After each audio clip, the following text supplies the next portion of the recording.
Shabbat Shalom, Mishpacha. This is Rabbi Simon. Okay, so today we are here at another Sabbath.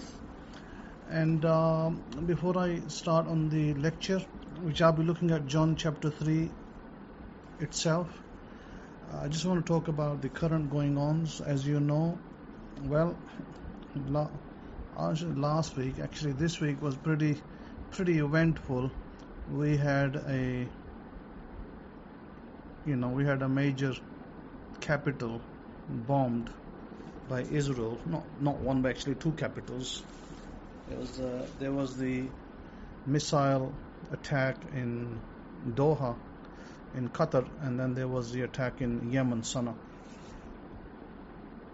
Not too much to say about that, other than that the objectives of whatever the government's objectives are over there, and unfortunately it is not wrong to say that the US government is also complicit in that. So those objectives will not be met, I can tell you that. The idea that there will be no Palestinian state, I think is also not going to be so. So we could probably have a long debate on that, very long debate on that, why there will be a Palestinian state and why there will be an Israel state, if you want to count Israel as another state, like two states. So again, I don't want to make this a subject of a long conversation. Maybe another day, if we could have a live forum, then we could talk about that why the so-called Zionist people that are living in Israel are wrong, and why they are trying to force a scenario which is not going to be the case. Now, I don't know, when you watch the movies, whether you look at, sometimes there's a message in those movies, and I'm not sure if many of you look at a movie with a message. I've often sought a message in a movie. For instance, the movie, there are several movies to note, but Matrix, for instance, has a message. So, I don't think many people get that message, but the Matrix does have a message. So again, those people in the Matrix are up against much powerful people, yet eventually they win. So similarly, it is not to say that just because the people are weak or they don't have the capital that they can't overcome their enemy. We have seen in the past that that's not been the case. So this is why I say that there could be a big debate on this.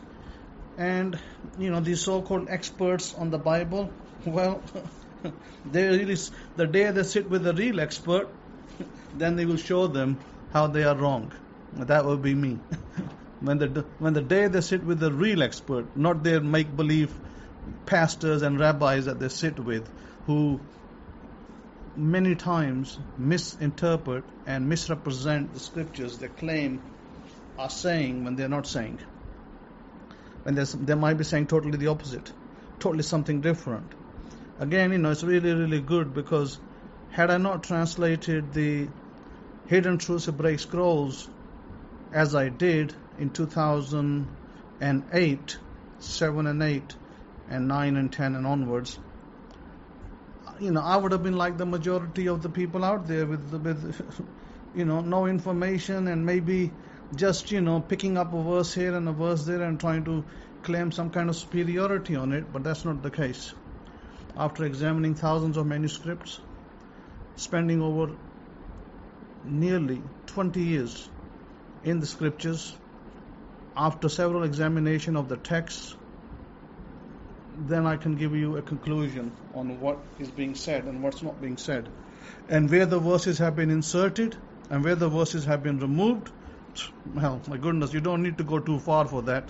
I could tell you over here, you could just pick up a Hidden Truths Hebraic Scrolls 7th edition, and you'll find out that which verses were inserted, which paragraphs were removed, and whole lines, not just one or two characters, whole lines being inserted and whole lines being removed. That's all there. So again, like I said, this could be a big debate, but on the other side, you may or may not know that if you're living in France, you'll probably know that the French authorities told their people that they have to keep a certain amount of food, certain amount of water in their house. Now, the UK activated their emergency system on the phone, telling people that if there is an emergency, we'll be able to send you a text message which will go to all the cell phones in the UK, and people will be alerted, the people that live there, or even the people who carry a UK SIM. So they will be alerted that there is some kind of an emergency. Now, why is all this coming about? What is going on? Interestingly, what is going on is that, the President of the United States, Mr. Trump, he made a certain claims not too long ago. And I was having a private conversation with a friend, and the friend asked me, what do you think of this conversation? And I said, what do I think? It's just optics. Nothing's going to change. He cannot achieve what he claims to achieve. It's just going to be, he's just going to find that whatever he told the public is not going to happen. Then he's going to be, trying to come out with statements that are not true. Because you remember when the president went to meet President Putin in Alaska, that was when the question was asked to me, what do you think? We're going to have peace? The war's going to end in Ukraine? And I said, no. There's going to be no peace. Putin is not going to agree to American terms, and it's going to be status quo. In fact, it may get more bloodier than what it is right now. So what happened? Oh, euphoria in the media, populating the people's opinions and telling the people there's going to be peace and this, that, and the other. And what happened? It all fell apart. Then rumors came out that President Trump is dying. And after that, we found that the war continued as is. Now what happened? Why France suddenly became, interested in telling their people that they need to prepare, is because France knows that the president in France, if it is Macron, if he is the president still, he knows that he has been pretty hostile towards Russia. And he is trying to help Ukrainian leader, who's a clown anyway, and then a clown and a joker and a comedian. And so he knows that when Russia does a backlash, because what they're trying to do, what Europe is trying to do, is prolong the war. They are now trying to provide long-range missiles to Russia, which have longer reach into Russia, into Russian cities. What do you think? That when Ukraine hits Russia with longer-range missiles, do you think that President Putin will respond likely maybe 3 times as hard? Or do you think he will just keep his mouth shut and say, well, it's okay, we've destroyed a few buildings, they can destroy a few of ours as well. So France knows that one wrong mistake and Putin's finger is on the nuclear strike to France. France is a target, by the way. Yeah, France is a target. That is why French president told his people, prepare. He is basically camouflaging and saying, prepare for war. But since he doesn't want to tell the people the truth, that is what's coming to happen in France. So, if things escalate, then France could get a nuclear strike. By the way, I'm telling you this. I'm not predicting. I'm not, making something up. This is what could happen if France escalates this war. whatever methodology they use, talking to Ukraine, giving them weapons, asking Germany to give weapons, asking Sweden, whoever, it doesn't matter who. I can tell you that this war will escalate. And when it escalates, France is on the finger, nuclear finger of Russia. So that's basically what's happening over there. Now, will it happen this year? Will it happen next year? I'm not predicting dates, but I'm telling you that is on the cards. When that happens, time will tell. Now, this Palestinian question, the Palestinian question of a state or no state, that is another question that will be answered and addressed at another time. However, it is not wrong to say that this struggle will continue. And I have said it many times, and I will say it again, and I will say it as long as I am able to say it, is that the Palestinian area, now make note how I'm saying it, the Palestinian area where they live does not belong to Israel. I don't care what quotations they give you. I don't care what they come up with theories, these Zionist settlers over there. But I can tell you that area, so-called Gaza, Ashdod, that does not belong to Israel historically. Israel has no right over it. And if they tell you, oh yeah, we won this land in the past, when did Benjamin Netanyahu win it? Did he ever win it? He's an outsider. He's a convert. He never won it. He's another traitor and a corrupt politician on top of that, and a war criminal. So, having said that, he never won it in the past, so he can't claim it. If he won it in the past, then Ariel Sharon, the general who became like a vegetable afterwards, he was absolutely stupid then, wasn't he, that he gave Gaza over to the Palestinians, which apparently belonged to Israel. Isn't that news to everybody? No, because he knew. What I'm teaching you is he already knew that strip of land did not belong to Israel, and so he decided to part with it. And I remember at that time there was a lot of criticism, a lot of Jews that were living in that region, settlers mainly, and some of these settlers are just, plain violent. They're not nice people.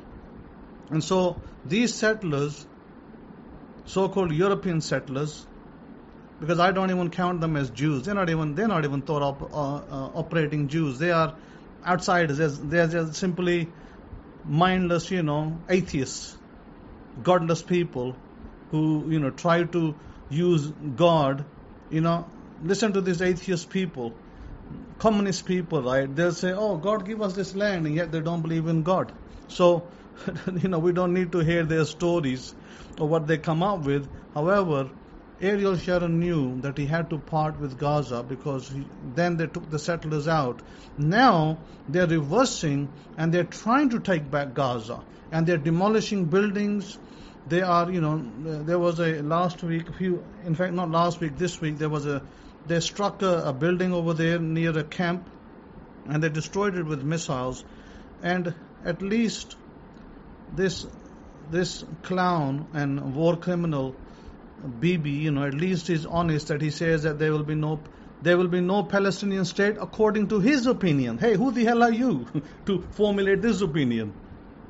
You are not the owner of that land, so you can say whatever you like, because the real owners of that land, majority of them are not even there.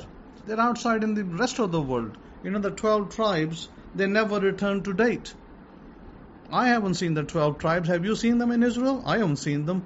I've only seen patches of people that have ancestry to the ancient people. I see majority Europeans over there who claim to be descendants, yet they are not descendants. So again, that's another debate, and I'm pretty sure there's a lot of very strong voices in America that will crush that debate, who the real people are. I'm sure of that, and maybe a time will come for that. Even in the 1930s, 40s, Germany knew that truth as well. So, having said that, coming back to what's going on, we are seeing more and more aggressive stances with Europe versus Russia and America. Well, would you trust America? Would you trust America? And I'm not talking about the people in America, I'm talking about the leaders or politicians. Would you trust American politicians to put a base in your country, then you get attacked, and they don't do nothing about it? Would you trust them? It's a question for you to, analyze. So, having said that, there's a lot of questions, and I'm pretty sure that a lot of people are going to be seeking answers for those questions, and we're going to see a tilt. We're going to see a tilt of nations in the East turning to the Eastern nations. And they're going to be breaking away from the Western countries. You already seen that, right? You've seen it with India. The President of America imposing more and more tariffs on India, and Modi tilted. He didn't give in. He tilted, and he went to Russia, and he went to China. And China is supposed to be enemy of India, right? They had a few wars together, and yet, look, they shake hands with their enemies. So, an enemy's friend. I mean, basically, China is supposed to be America's enemy, supposedly according to Europe, and maybe according to America. So, China shook hands with India openly. The whole world saw it last week. So, India tilted. India has now shaken hands with China and Russia. And India said, we don't really care. And what Modi said, I don't really care what America thinks, and they think that they're going to suppress us? No chance. So what India did, because their currency was being affected, I haven't seen the Indian rupee fall down so much in the sense of, like, I've always seen it around about, 84, 85 to the dollar, and Indian rupee went to 88. That's very unlikely scenario. It happened for maybe after many years, 88 something. And so what India did, they lowered their GST taxes. So I think that, whatever taxes they were charging in different states, different businesses, different individuals, they cut those down so that the products will be, the corporations, the factories that produce them have to pay less taxes, and maybe they are more, pleasable or buyable by the locals, the local population of India, which is, by the way, which is huge, billion people. So they said, if we have more people buying locally, then we don't need to worry so much about exports. And exports, we don't really export that much to America anyway. Our exports to America are minuscule. So they took that hit. And I think the President of America is doing other things, which I'm not sure if everything is doing is right or wrong, but he's looking at reducing the visas, maybe giving less visa to the Indian nationals. Maybe he's looking at other things, like he already imposed a tax on Indians sending money back home, and a lot of other measures like that. This is almost like a trade war, but unfortunately, the Indian individuals who are living in America, NRIs, they have become part of that war for rightly or wrongly reasons. Not because they've done something wrong, but there you go, there you have it. So you really want to trust American politicians? Think again. Think again. China and Russia are more trustable in those areas than I have seen the people or politicians, the politicians of America and Europe. They could be in your country and have a base, and you get attacked and they do nothing, and they're complicit, they know about it. And then they try to tell you afterwards, oh, we didn't know, and this, that, and the other. Make up stories. It's not like that, by the way. But that's what's going on right now. American politicians are giving America a really bad rep across the world. Not just India, not just Qatar, and not just Iran, not just Yemen, everywhere. Bad rep. So we have, a lot of things happening in the world, and unfortunately, we just have to be mindful of what's going on, things around us. So anyway, that's just a brief, and I know I spent a little bit of time explaining, but like I said, there's a lot more, and I don't go into it because, I don't want to make this a political debate or a political discussion. It is not, but still, it's good for you to know this. So moving on John chapter 3 and Jesus, Yeshua the Messiah, which is a very hot, contested topic. Nobody, out there in Israel, the so-called, Zionist settlers, they don't accept him as Messiah.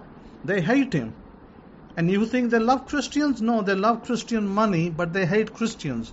They've been destroying Catholic churches. They've been bombing Catholic churches. They've been bombing Catholic schools and Christian, by the way, as well. Yeah, Christian as well. So, this idea that those Zionist settlers love Christians is a total lie. So, and of course, they hate Jesus. Why do they hate Jesus? Well, because Christians love Jesus. Christians believe that he's the Messiah, and they hate him for that. Okay? That hatred is not new. It's an ancient hatred. And that hatred has been there for many, many years. Again, we'll probably be here. I could be here the next 3 hours discussing the hatred of Jesus by these kind of people. But all we'll do is we'll just get a lot of information, and then we don't know what to do with it. So rather than spend time on discussing the hatred, let me tell you what he actually said when he was in discussion with a real Jew, a real teacher of the Torah in Israel 2,000 years ago. In John chapter 3, he's speaking to Nicodemus, who was a Pharisee. And it says there was a man of the Pharisees named Nicodemus. Now I'm reading from the Hidden Truths of Brit Scrolls, version 7, which is available from Amazon and Lulu Press. There was a man of the Pharisees named Nicodemus, a ruler of the Yehudim.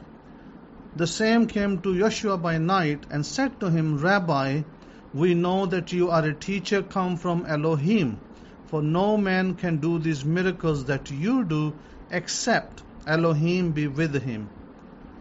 Yeshua answered and said to him, Verily, verily, I say to you, except a man be born from above, he cannot see the kingdom of Elohim. Now, by the way, that verse by itself, Nicodemus comes to Jesus and he expresses his interest and he expresses his condolence, or not so much condolence, but he expresses his thankfulness, I should say, thankfulness that Jesus has been given miraculous powers by God, that he can do these miracles, which are good, healing the people, providing food for the people, which are very, very good, by the way, very, very good.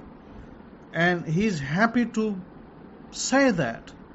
And he is now saying this to Jesus, and Jesus returns to him and says to him, unless a man, now by the way, this term man, in Ezekiel 34:31, the term is referred to Adam, and the term is also referred to the 10 tribes, literally and figuratively. He says, man be born from above, by the way, or born again. According to that, born of above, according to that,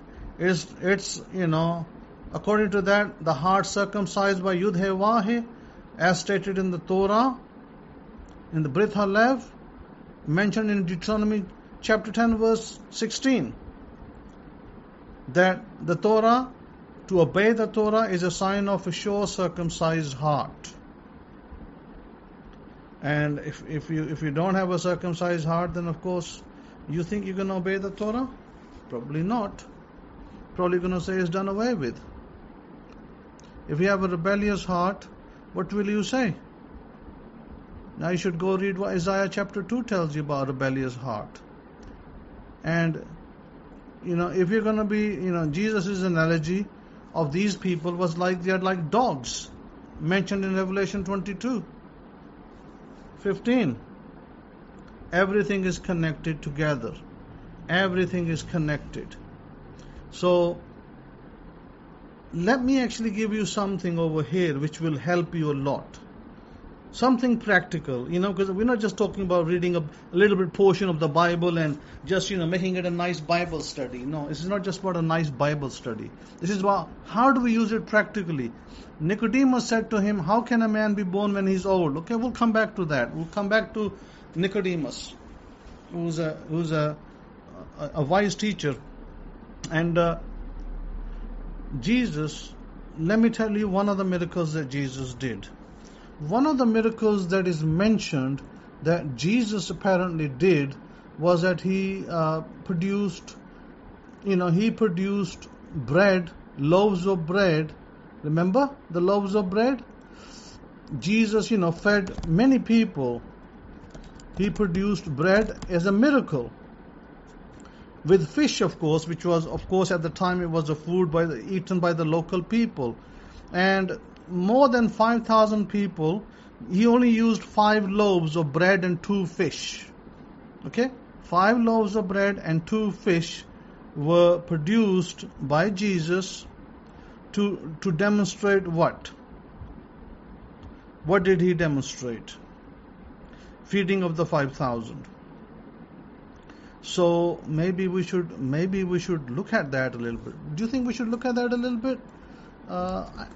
I think maybe we should really maybe have a little perusal of that, just a little bit, because you're going to learn something great from there. I'm going to teach you something absolutely fantastic. Something fantastic from it, if you bear with me, is let me just see, because there is a mention here when he fed these people. Wait a minute. Now, let's see. Here we are in Matthew chapter 15, and here the miracle was that he is going to feed 4,000 people. Okay, so here Yeshua, he calls his disciples and he says that I have compassion on the multitude because they have now continued with me 3 days and I have nothing to eat. And I do not want to send them away hungry lest they faint on the way.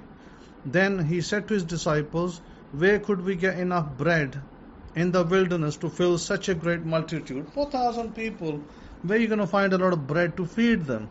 And then Jesus asked his disciples, well, how many loaves do you have? And they said to him, 7 and a few little fish. We have 7 loaves and a few little fish. Remember the number 7 and the few little fish. The number 7 can be very heavy for some people. Although Christianity will like to tell you that number 7 is great, I've done a few lectures on that telling you that number 7 can be very heavy on certain people, on certain individuals. Especially the number 7 on buildings and on cars can be a very destructive number. But here we have the Son of God. In the hand of Son of God, this number, he can turn it into something totally different.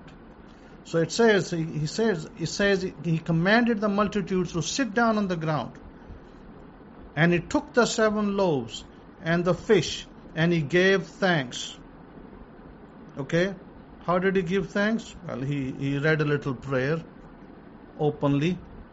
Baruch atah Adonai Eloheinu melech haolam, that prayer, which ends with Minha Eretz.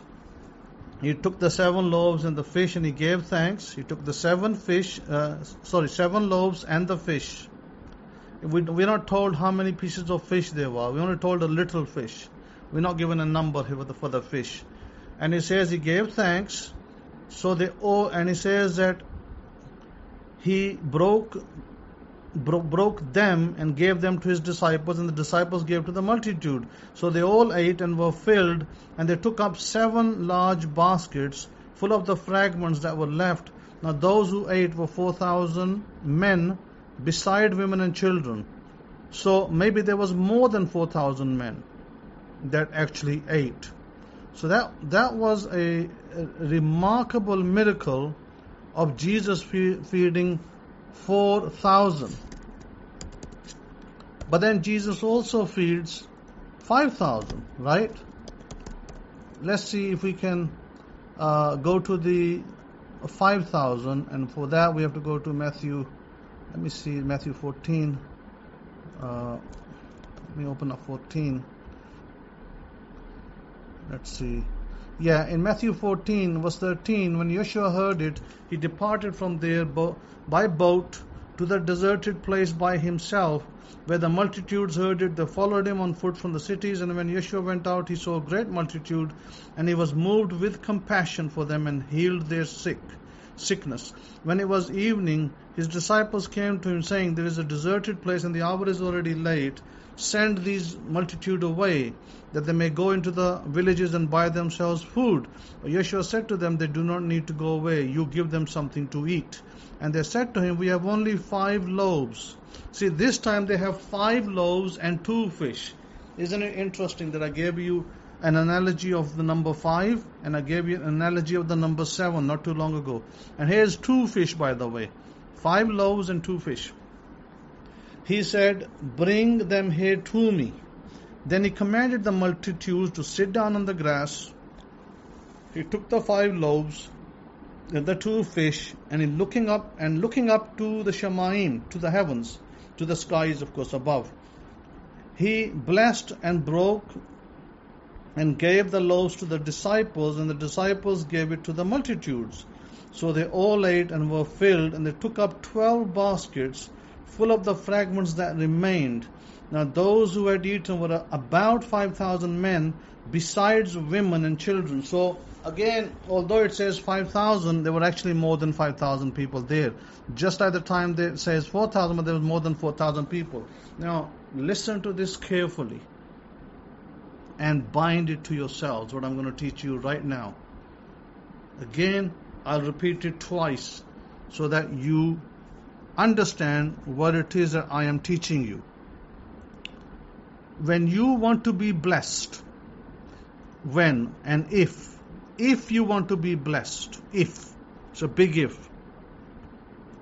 The thing you do, sure, you can give $1 to somebody, or we can give $5 to somebody, maybe we can give $50 or $100 to somebody, and say, well, there's a beggar on the street. We might say, let me give him $5 to buy a meal, blah, blah, blah, and go away. Sure, that is not going to bring you blessing the fastest way. You know what is the fastest way to be blessed? Let me teach you today the fastest way to be blessed. And I know that this is difficult in America, difficult in Europe to do this, because we don't have the poverty over there, similar in the East. And I think my Indian students and my other students in the East can relate to this, because there is different kind of poverty in Pakistan and India, Bangladesh, Sri Lanka, different kind of poverty. But let me give you the fastest route to riches today. The fastest route to riches. And this is what you maybe want to adopt to yourself. And I can help you do this. Yeah, it doesn't matter whether I'm in the UK, doesn't matter whether I'm in the East, doesn't matter if I'm in the US.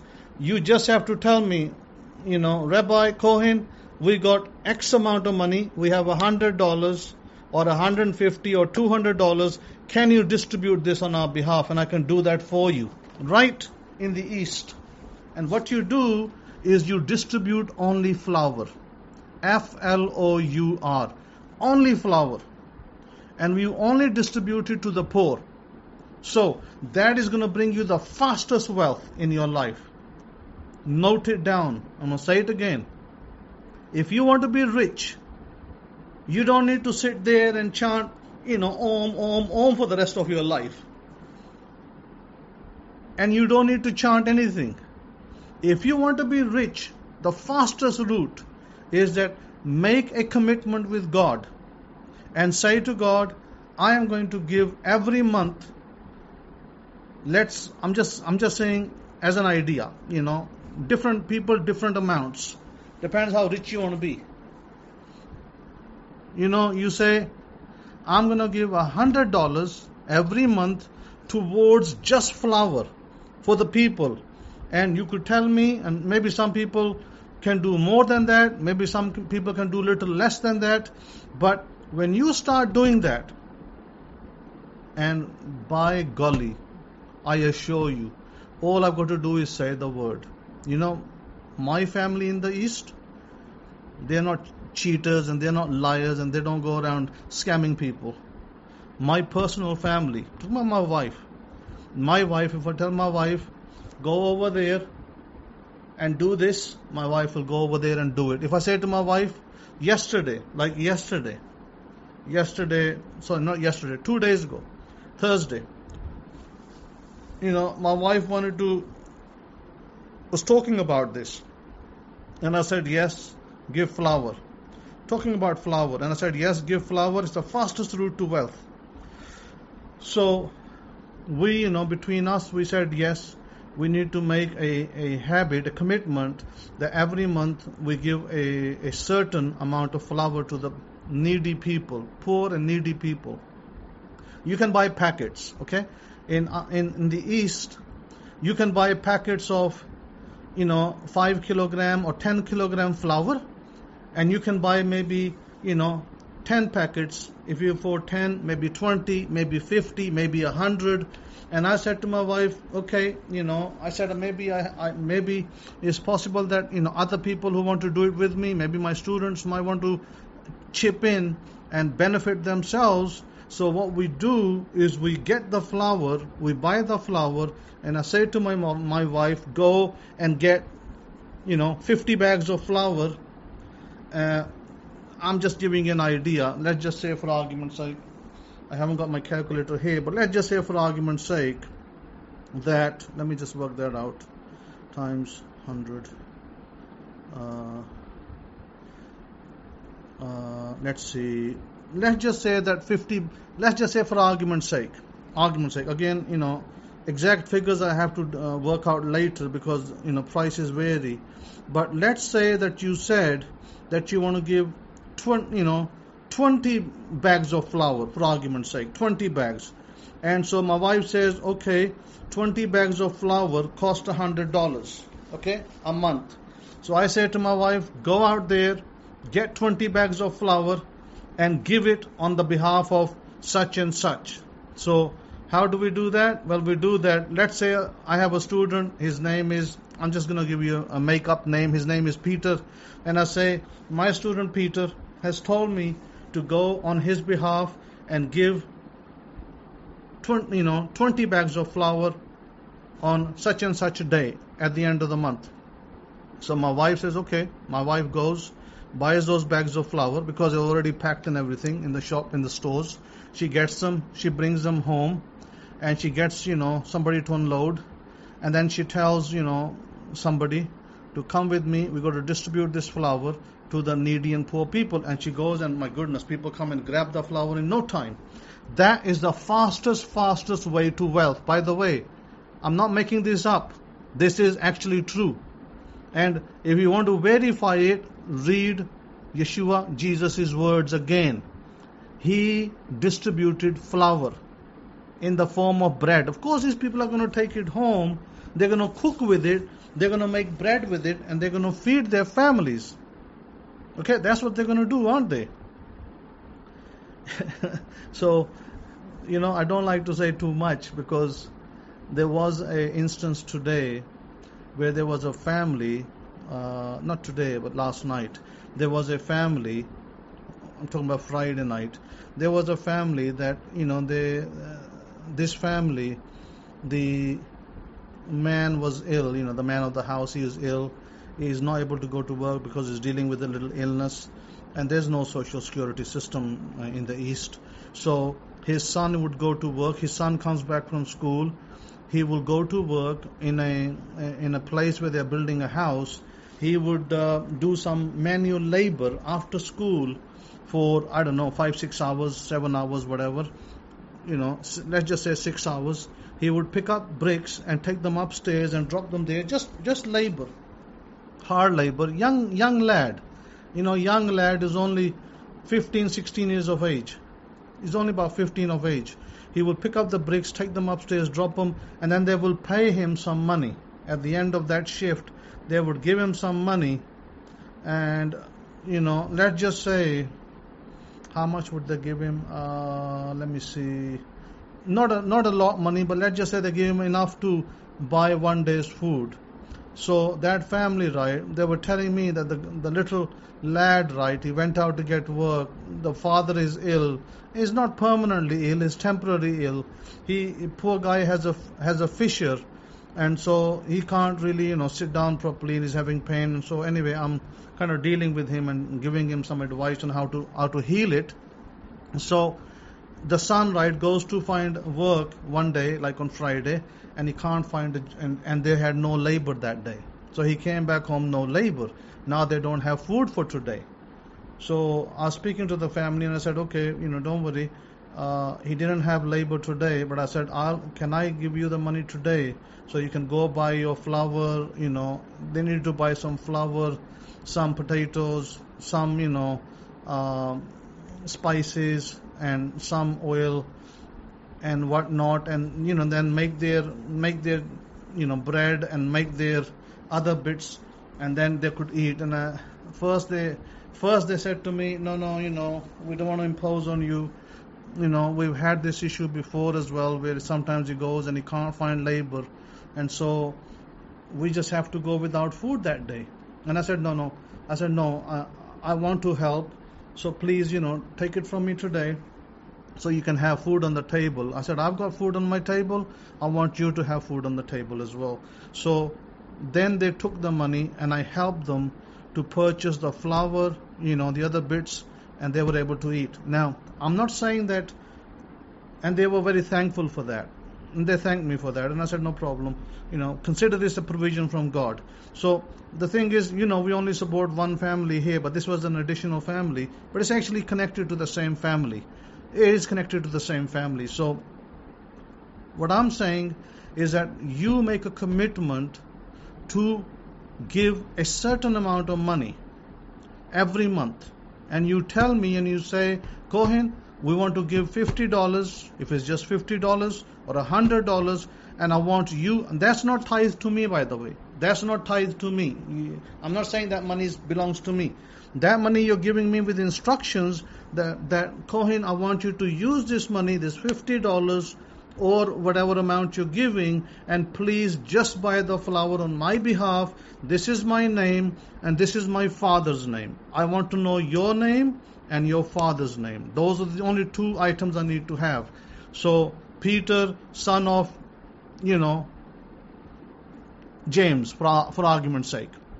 So when you give me that piece of information in your email, in the Venmo app, if you send them a donation, or if you send it in PayPal, all you got to do is write me the little email or a note that says, Peter, son of James, donation for flour, FLOUR. Make it a monthly habit, okay? Even if you do just $50, make it a monthly habit. That money will not be used by me. I will use that money. I will send it to the east, to my wife, and I will tell her, and the only cost you're going to incur is a transaction cost, which is going to be, whatever it is to send the money across from the US, $3, $4, whatever it costs, $2, whatever at the time they give me the rate. So usually, sometimes is $2, sometimes it's $2.50, sometimes it's $3, depending on the amount. That's the transaction cost, okay? The rest of your amount, if it's $100, we deduct the $4 or $5 towards the transaction cost, and the rest, $95, I say to my wife, hey, honey, here is the money. This is how much it is in your local currency, and this is, and the current price of flour is XYZ. Please get, 5 kilogram bags or 10 kilogram bags, whichever we decide at the time, whichever is feasible. And I say, give it to the poor and needy people. Only to the poor and needy people. On the road. By the way, this is on the road. This is not, we don't go to the houses. We just go and park the car on the road, and, the people come.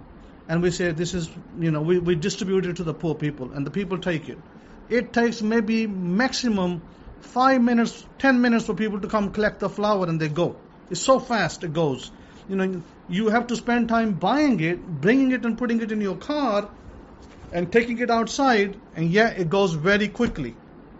So, this is my advice to you. You want to be rich, you want to be blessed, the fastest way on this earth, the fastest way to wealth is to distribute flour, Flour. And Jesus is the example, and his disciples who learned from him, by the way, his disciples who learned from him. I know a lot of people, and I've heard of a lot of people. In the East, all they do is distribute flour. They are very rich people. Note, they are very rich people. This is why I'm not giving you a fluke. I'm not giving you a legend. I'm giving you how you're going to become legendary, how you're going to become rich, and how you're going to become blessed by just what? $50 a month is going to take you places. So don't doubt what the $50 can do for you.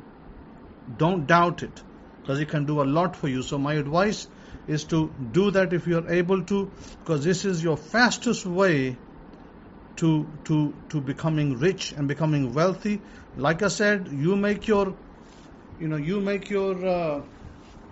oath with God, and the rest I do for you. Simple. I can, I'm at your disposal. I'm here to help make sure that you get a better life, and I'll make sure that money goes to flour only flour, Flour. I won't tell my wife to buy anything else other than the flour, and it needs to go to the needy people only, and that will be done. So moving on to Jesus and Nicodemus. Nicodemus comes to Jesus. Jesus says that a man, in order to see the kingdom of Elohim, must be born again. And Nicodemus asks him, Nicodemus says to him that should a man enter the second time into his mother's womb and be born? Joshua answered, Verily, verily, I say to you, except a man be born of Ma'im, water, and of the Ruach, set apart spirit, he cannot enter into the kingdom of Elohim. That which is born of the flesh is flesh. That which is born of the Ruach is Ruach. Meaning, that which is born of the spirit is spirit. By the way, here is something interesting. Verse 5 of John chapter 3. Verily, verily, I say to you, except a man be born of Ma'im, except a man be born of water and of wind. By the way, that word translated Ruach also means wind. Except a man be